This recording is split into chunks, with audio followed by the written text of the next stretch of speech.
Allora, buonasera a tutti, ciao Nicola, ti ringrazio. Intanto l'onore è mio. Sì, è vero, noi siamo prima di tutto amici e questa amicizia condivisa che ci ha fatto condividere tante cose, il collante stato la passione per la cultura siciliana.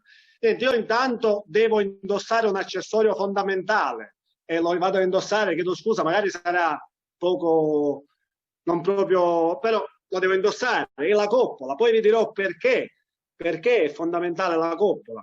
Bene, io cercherò oggi di parlarvi di identità siciliana in particolare. Intanto, che cos'è l'identità? L'identità è quella concezione che ognuno ha di sé, e nell'individuale e nella società in cui esso è inserito.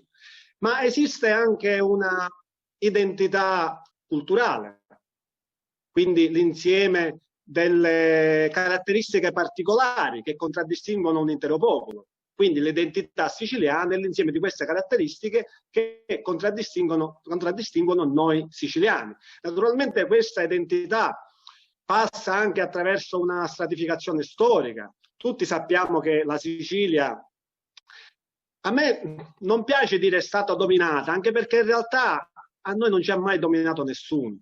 Diciamo che si sono susseguite delle case regnanti, anche perché per ovvie ragioni di posizione geografica la Sicilia è sempre stata ambita per gli scambi commerciali.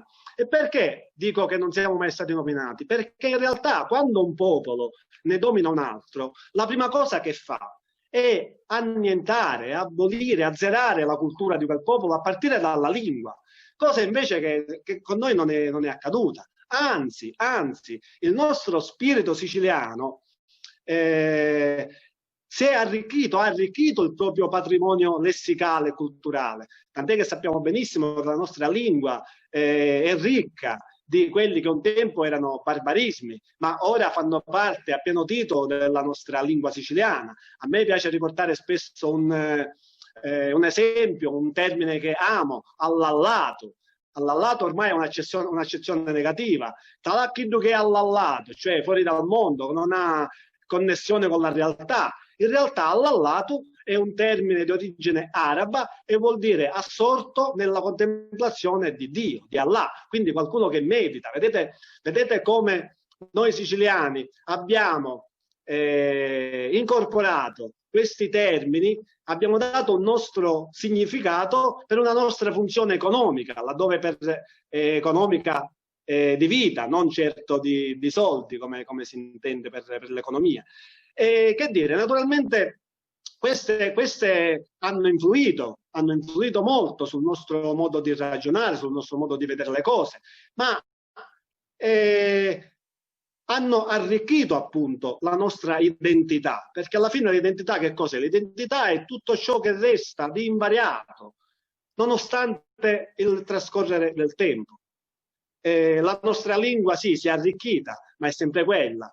Noi parliamo il siciliano, mi piacerebbe che tutti lo imparassimo a scrivere, però con i corsi ci abbiamo provato, con Nicola, molte persone, come diceva lui prima, hanno imparato a scrivere, altre si sono scoperti poeti, quindi è una cosa bellissima. Sono andate ad arricchire appunto questa culla culturale di poesia che già ha sempre rappresentato e continua a rappresentare la nostra Castellammare. Ma la lingua perché è importantissima? Perché la lingua rappresenta la nostra memoria storica. Se noi perdiamo la concezione, perdiamo il contatto con il nostro mezzo comunicativo più antico, non abbiamo la possibilità di percepire e di capire quella che è la nostra storia, la nostra tradizione, la nostra cultura. Io vorrei ora dedicarvi, no, anzi vorrei recitare una poesia emblematica di Ignazio Buttitta, il grande Ignazio Buttitta, noto poeta bagherese. La poesia la conoscerete sicuramente, ma condensa un po' il mio discorso. Vado a recitarvi la poesia. Un popolo, mettetelo a catina, spugliatelo, attoppateci la bocca, è ancora libero.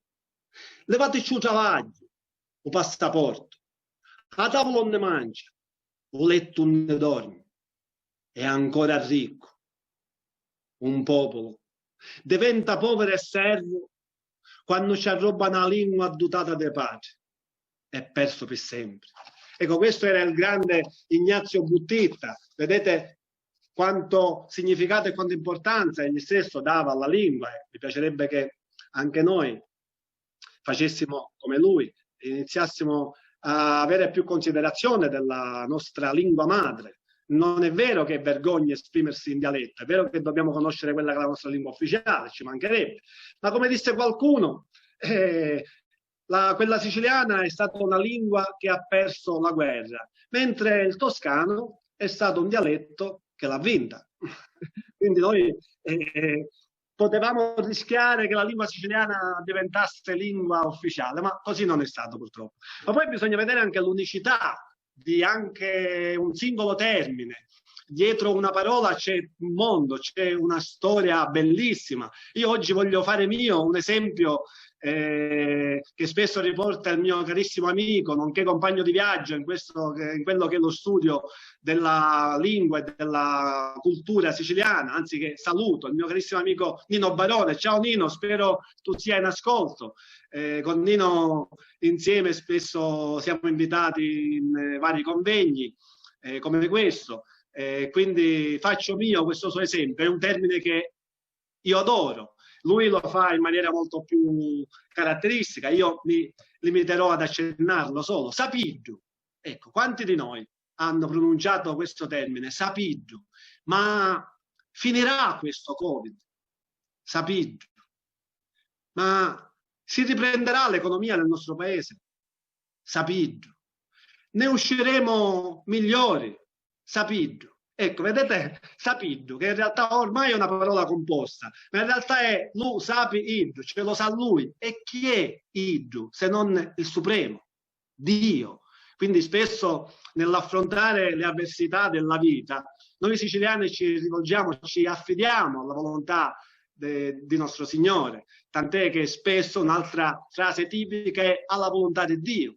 Noi ci rimettiamo alla sua volontà e qui c'è tutta la spiritualità, tutta la religiosità del popolo siciliano, un'altra sfaccettatura della nostra identità così radicata.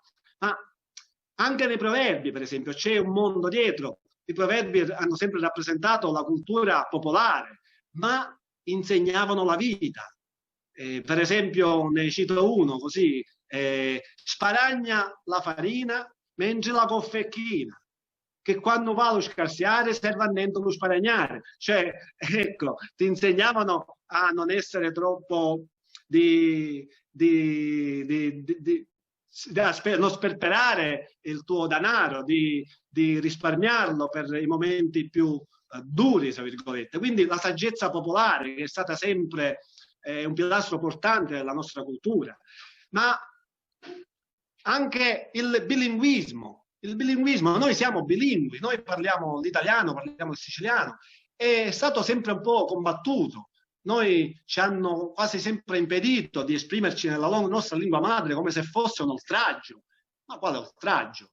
Cioè, è ormai appurato che imparare un'altra lingua aiuta l'apprendimento del bambino, anzi aiuta a ragionare, perché è chiaro che noi più parole conosciamo, più possiamo esprimere un concetto, più portiamo il nostro cervello a elaborare frasi. Quindi sarebbe come dire che se io imparassi la lingua inglese non potrei impararne un'altra, perché non è deficitario, anzi è propedeutico. E poi ho notato che c'è una sorta di frattura, oserei dire una voragine, nel dialogo tra i giovani e gli anziani.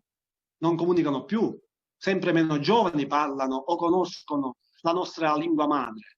E questo è un male, perché gli anziani sono i detentori, i custodi della nostra cultura. E se non avviene questo scambio, come diceva qualcuno, se noi non conosciamo il passato, non possiamo capire il presente, di conseguenza non possiamo costruire il futuro. Quindi questa frattura ha creato una ferita nella nostra identità, Perché? Perché noi quasi ci vergogniamo? C'è una motivazione storica anche qui. Dopo l'unità d'Italia, dove avevano fatto l'Italia e quindi dovevano fare gli italiani e hanno intrapreso una sorta di crociata contro, specialmente nei nostri confronti, contro tutto quello che fosse d'identità regionale, doveva essere nazionale. E quindi ricordiamo che fino a qualche decennio fa un bambino che a scuola si esprimeva in lingua madre veniva punito dietro la lavagna con i ceci sotto le ginocchia. Oggi sarebbe da denuncia, sarebbe abominevole, ma all'epoca lo facevano. E quindi hanno sempre cercato di associare questa nostra identità a qualcosa di logico. Ecco, e qui la coppola. La coppola, sappiamo benissimo che c'è un modo di dire che non è bello. Chi di chi hanno la coppola di lato, cioè come se la coppola fosse associata solo alla malavita, ma non è così. La coppola è un accessorio della nostra identità siciliana, tant'è che io oggi ho voluto indossarla apposta. E c'è un'altra storia dietro la coppola. Vedete, noi siciliani, sì, è vero che abbiamo importato, diciamo, questa cultura da questi popoli che hanno calpestato il nostro suolo, ma l'abbiamo anche esportata. I nostri emigranti, spero ci siano nostri concittadini che ci seguono per ora dagli Stati Uniti. Vedete, quando noi siciliani andiamo all'estero, a parte che occupiamo sempre posti di rilievo, perché noi abbiamo uno spirito di adattamento che è micidiale, spettacolare, che ci ha aiutato appunto anche in questo. Vedete, il siciliano ha creato un'altra lingua, il siculish, che non è altro che l'insieme del siciliano e l'inglese. Io dico scherzosamente che questa povera gente per modo di dire, per carità, che poi povera gente, altro che povera gente, cioè persone che comunque si sono fatte in quattro, si sono fatte valere, hanno esportato appunto la nostra cultura al punto di creare una nuova lingua, il siculish. E dico sempre scherzosamente che non hanno mai dimenticato la loro lingua siciliana e non hanno mai imparato l'inglese e quindi hanno fatto questo mix, questo purpurì di siciliano e inglese facendo nascere appunto, dando vita a quello che è il siculish. Bene, il siculish, la coppola si chiama caddema. Io proprio me l'ho fatto in quattro. Come mai si chiama caddema? Bene, ho avuto la fortuna di incontrare un figlio di uno di questi nostri concittadini emigrati che mi ha raccontato la storia bellissima, che non ha una motivazione etimologica della parola, ma è collegata a un aneddoto. Perché? Perché gli americani all'epoca, parlo dei primi emigrati negli Stati Uniti, andando a lavorare nelle varie imprese, comunque quando gli americani si arrabbiavano, notavano che sbattevano la coppola, il berretto forte e gridavano, esclamavano God damn! Da questo God damn loro non sapevano, non conoscevano il significato di questo termine, però hanno associato God damn alla coppola e quindi hanno iniziato a chiamare Caddema la coppola. In realtà Gaddemon era un'esclamazione brutta, era un'imprecazione, significa Dio dannato. Però vedete lo spirito siciliano che ha portato ad adattare questo termine, a sicilianizzarlo e a farlo proprio. Noi siamo veramente un popolo eccezionale, nulla togliendo agli altri, però veramente io ora non mi voglio prolungare più di tanto, faccio un altro esempio, anche perché la lingua siciliana è anche come riscoperta della verità. Dietro una parola, dietro un modo di dire, dietro quella che può sembrare una leggenda, un mito, se la si studia, si scopre una verità storica. Un altro esempio che io faccio sovente è quello di Pizzo di Maria la Bedda. Chi non conosce questo promontorio qui nelle nostre montagne di Castellammare? Bene, uno pensava Pizzo di Maria la Bedda, ma che cosa sarà mai? Sarà magari ha preso il nome di una donna di facili costumi che espletando il mestiere più antico del mondo, lontano da occhi indiscreti in quel promontorio. No, non era quello. E allora qualcuno disse magari sarà riconducibile alla Madonna, Maria, ma nessun siciliano si sognerebbe mai di chiamare la Madonna con Maria la Bedda, che ha un'accezione non proprio religiosa, diciamo così. Bene, sapete da dove deriva Pizzo di Maria la Bedda? Da Omar Abed. Da Omar Abed, c'è un ottomano che è stato segregato lì, non ricordo, forse ai tempi di Ruggero II, Federico II, non ricordo in questo momento di preciso, ma da Omar Abed a Maria la Bedda. Perché questo? Perché la nostra lingua l'abbiamo sempre imparata oralmente e quindi essendo stata tramandata appunto oralmente, nella sua pronuncia, nella sua fonetica si è storpiata. Così come un altro mito, Mamma Giao. Mamma Giao, che letteralmente vuol dire mamma drago, quindi si pensava a un mostro marino che attaccasse e affondasse le imbarcazioni nei nostri mari, ma in realtà non c'era nessun mostro marino. Mamma Giao non era altro che Mohammed al-Dragut, che era un arabo, un pirata arabo, certo, era un mostro, ma non un mostro marino. Quindi vedete la bellezza di quanto è importante studiare anche questi che sembrano miti e leggende, ma in realtà c'è invece sempre una connessione storica. Dicevo, io non mi voglio dilungare più di tanto, anche perché è giusto dare spazio agli altri relatori. Ringrazio ancora Nicola. Ora gli cedo la parola. Vi ricordo che l'identità siciliana passa anche attraverso la salvaguardia non solo della lingua, ma di tutto il patrimonio storico, culturale, paesaggistico. E ora la grotta di Santa Margherita ne è un esempio. Nicola ora vi darà maggiori delucidazioni. Io spero solo di non avervi annoiato, di avervi incuriosito e di avervi fatto aumentare, diciamo così, la vostra considerazione nella vostra identità siciliana, nella nostra cultura. Grazie a tutti, buona continuazione e alla prossima.